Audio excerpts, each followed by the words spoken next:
A woman went to the hospital in Texas while she was in labor. So she went to the hospital to give birth, only to then be turned away by staff at the hospital. No, it's not a movie. No, it's not a script. This happened in real life, and this is not an uncommon situation.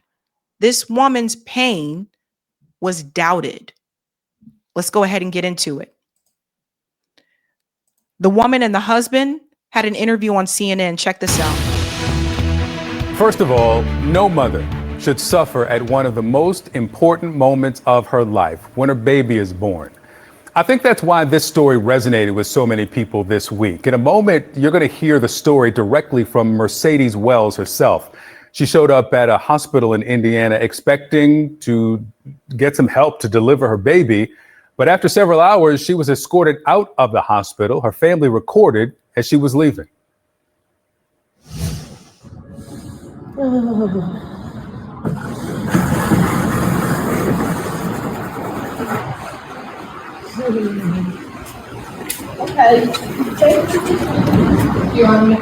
This is the video that's been going viral on social media.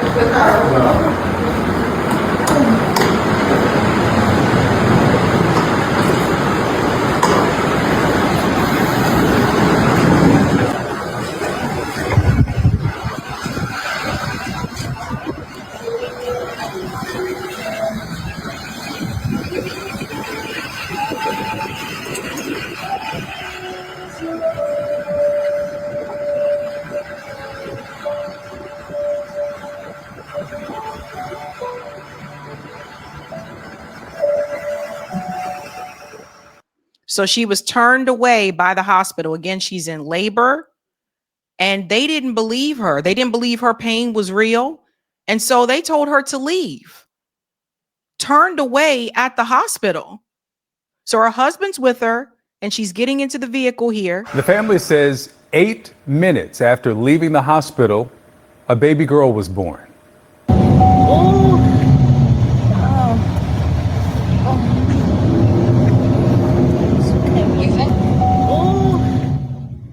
The hospital says they're now taking action. In a new statement from Franciscan Health Crown Point President and CEO Raymond Grady, he announced that first, the physician and nurse involved in Mercedes' care are no longer employed by the hospital.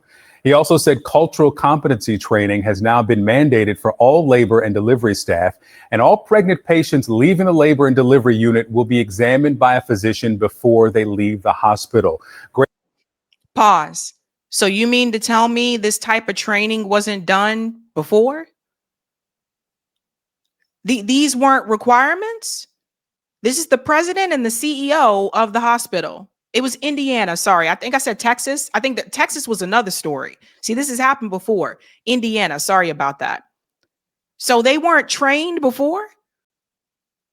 See, even Raymond Grady is being very cautious here with his language, because he doesn't want to say what this is really about. Let's continue. Grady called the videos difficult to watch, and he wrote, "We must fix what failed in our hospital so that no one experiences what happened to Mercedes Wells." Mercedes Wells is with us now, along with her husband, Leon Wells, and their attorney, Cannon Lambert. Welcome to you all. Mercedes, let me start with your reaction to the announcement from the hospital that the doctor and nurse directly involved with your care are out. First of all, it took a while, to get them to respond to us and to acknowledge what the facility had done to me. And when they say that the doctor involved in your care is out, I read that you don't even know who this doctor is. You never met a doctor. Exactly. Never seen her face. No doctor ever spoke or came into my room. So let's start at the beginning here. It's about midnight. Your contractions start. Tell me the story as you arrive at the hospital. As I get to the hospital, they come down about 10 minutes later. First of all, I called ahead. I called maybe 20 minutes ahead before we got there. And when we got there, I still had to go through the questioning of, who my doctor was and all the details. When they came and got me, I was already 15 minutes apart in my contractions. So I was already in active labor. Yep. She checked me. She told me that I was 3 centimeters dilated. My contractions began to get closer and closer as the day went on. She checked me again, and she said she felt the baby's head, but I was still 3 centimeters after 6 hours of labor. Then she told me I had to be relieved from the hospital. And so when they told you had to be released from the hospital, talk to me about the moment of conflict where you knew, because this is not your first child, this baby is coming. And they said, no, you have to leave. Talk to me about that conversation. Pause right here for just a second. This is another part that's really important. Again, she has been in labor before. This isn't the first time that she was having a baby. So she knew what was happening. And it says something. It speaks to the fact of not being listened to, not being heard. When you go to the doctor, when you go to the hospital and you tell them that something is happening to me or something is wrong, what has happened here to Mercedes, this isn't a new, unique thing. This has been happening for a long time. In fact, you're also going to see the class element to this as well, because when we get into the part about Serena Williams went through something similar and she's rich. So this isn't just a class thing. This happens all across this country in medical facilities where they do not consider Black pain to be pain. So someone who already had a baby is telling you that they're in labor, and for the staff to tell her, go away, you got to leave, that means that number one, they didn't believe her, and number two, they didn't feel as though her pain was actually serious enough. Let's continue. Yes, the nurse told me that I had to be discharged because I wasn't further along in my centimeters.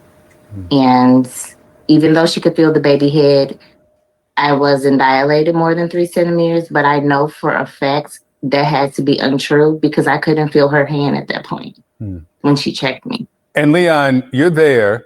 You know that your wife is about to have this baby, and they say you've got to go. What's going through your mind? When they said we had to go, I didn't want to be there.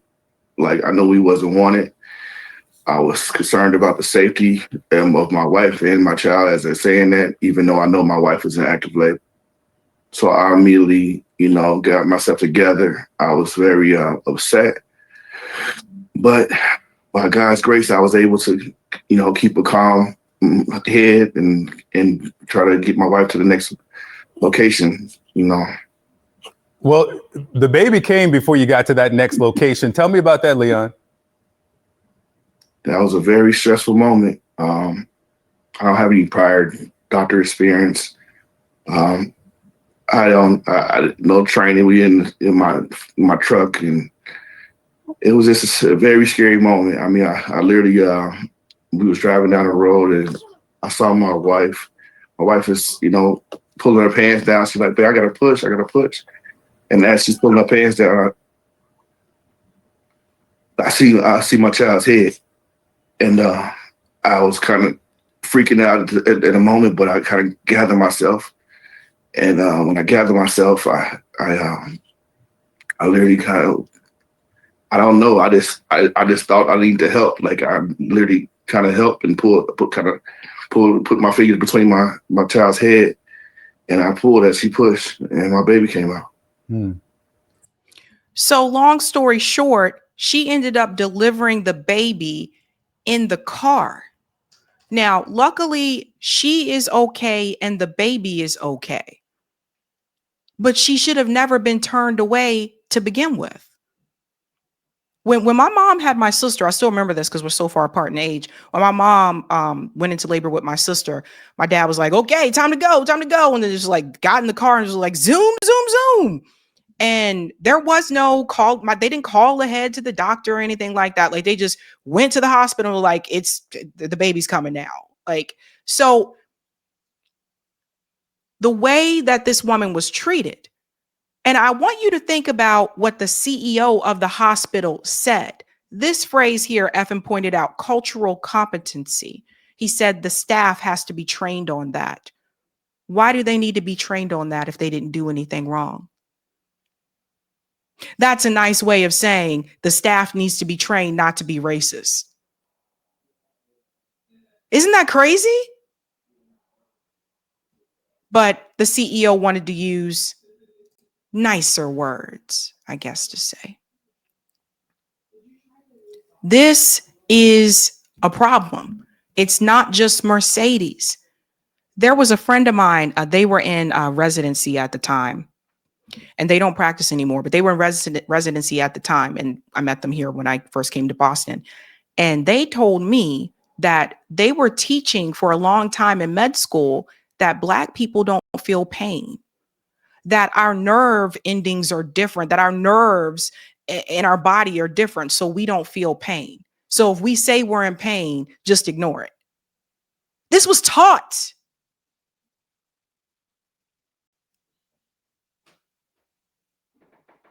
That's a problem. So that should have never happened.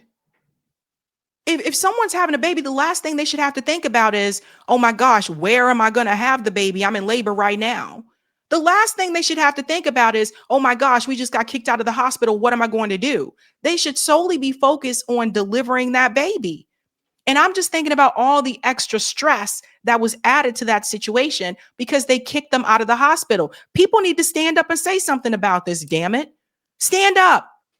And it shouldn't just be this family doing interviews with different people. Where are all the politicians? Where are all the members of the Black Congressional Caucus? Why aren't they saying something about this? Chuck Schumer, you just went down to the floor and said, let's condemn a podcaster. Why you ain't saying nothing about this, Chuck? This has been a known issue in this country. Where's the bills for this? Where's the legislation for this?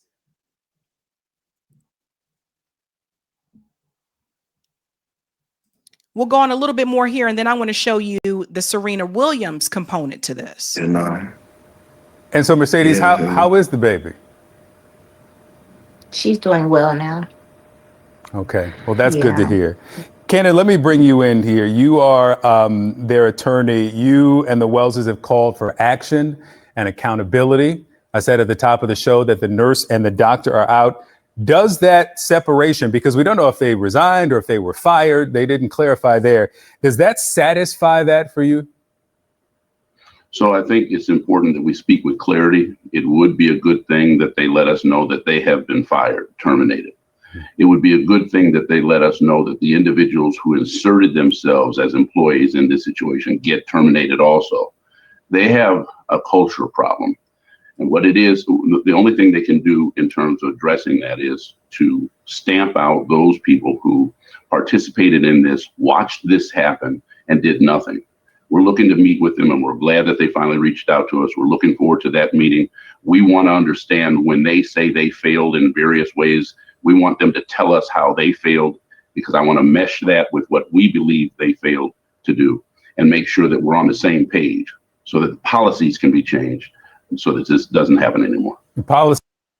It was just either earlier this year or last year. It might have been earlier this year. No, I think it was last year that I reported about the nurse, the white nurse in the hospitals that was breaking the bones of Black babies. Does everybody remember that story? I know some people are new, but remember that story? And people have been giving warnings about her. People had been saying, like, look, she's hurt. I think this woman is hurting those babies. Listen, this is life or death. And this is what gets me about the whole equality thing. Because here's the thing. The reality is that people say, yeah, we're all equal. No, we're not all treated equal. We're not. So it drives me crazy when people say these things. How we're last, we're on the bottom. When something happens to us, you see all these reports that come out about missing children. Focus on who they can continue to look for and who they don't look for. That's one example. You had a nurse in a hospital that was breaking babies' bones, and they allowed that woman to continue to work there. She got multiple reports. And then this situation here with Mercedes. Now, for people to say, oh, maybe it's a class thing, maybe they thought they didn't have any money, I want to remind you what happened to Serena Williams. Serena Williams said she had to advocate to save her life after giving birth. So let's get into this here. And people are like, well, she's a celebrity. She's famous. She has a lot of money. No way this would happen to Serena Williams. It happens. Serena Williams described in her own words that she had life-threatening complications she faced while giving birth to her daughter and how she advocated to save her own life. At 40 years old, she gave birth to daughter Olympia. She had to have an emergency C-section. She talked about that in her book, Arrival Stories. Women share the experiences of becoming mothers. And I want you to see what she was saying here. In 2010, she learned that she had blood clots in her lungs. Clots that had not been caught in time could have killed me. Ever since then, I lived in fear of them returning. It wasn't a one-off. I'm at a high risk for blood clots. I asked the nurse, when do I start my heparin drip? Shouldn't I be on that now? She was referring to a drug that is delivered by IV that helps to prevent blood clots. The response was, well, we don't really know if that's what you need to be on right now. No one was listening to what I was saying. So this is important, right? The logic for not starting the blood thinners was that it could cause my C-section wound to bleed, which is true. Still, I felt it was important and kept pressing. All the while, I was in excruciating pain. I couldn't move at all, not my legs, not my back, nothing. Williams said at times she felt like she was dying. Let's go on here. Finally, the nurse called my doctor and she listened to me and insisted we check. I fought hard and I ended up getting a CAT scan. I'm so grateful to her. Lo and behold, I had blood clots in my lungs and they needed to insert a filter into my veins to break up the clot before it reached my heart. So this is very dangerous, obviously, right? Williams writes that she believes it was because she was heard and appropriately treated that her life was saved. Notice how she had to advocate for it. And then this part here, in the United States, Black women are nearly 3 times more likely to die during or after childbirth than their white counterparts. Many of these deaths are considered by experts to be preventable. Being heard and appropriately treated was the difference between life or death for me. I know those stats won't be different if the medical establishment listened to every Black woman's experience, or would be different if they listened to every experience. And you can see it here. The U.S. has the highest rate of maternal mortality among developed nations, with a growing and disproportionate impact on women of color. Black women are more likely than white, Asian, or Latina women to die from pregnancy-related complications, regardless of their education level or their income. And that's the part that I wanted to drive home right there. This is why I say, yes, class matters. But even within those classes, there are groups of people that are treated differently. And this is not something that can be ignored. I sincerely hope that Mercedes and her husband sue the damn hospital. I hope that's what happens, because they should sue.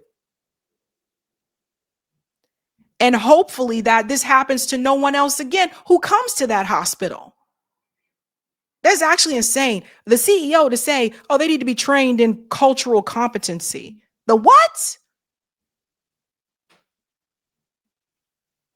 So we have a problem. We have a problem in this country. This story was a mask off moment for a lot of people. There were a number of people on social media saying, I can't believe this happened to this woman, but it's not the first time. Things like this have been happening. So I am grateful that this story went viral because it woke more people up. Hey guys, this was a Sabby clip. If you like what you saw, hit that like button and subscribe.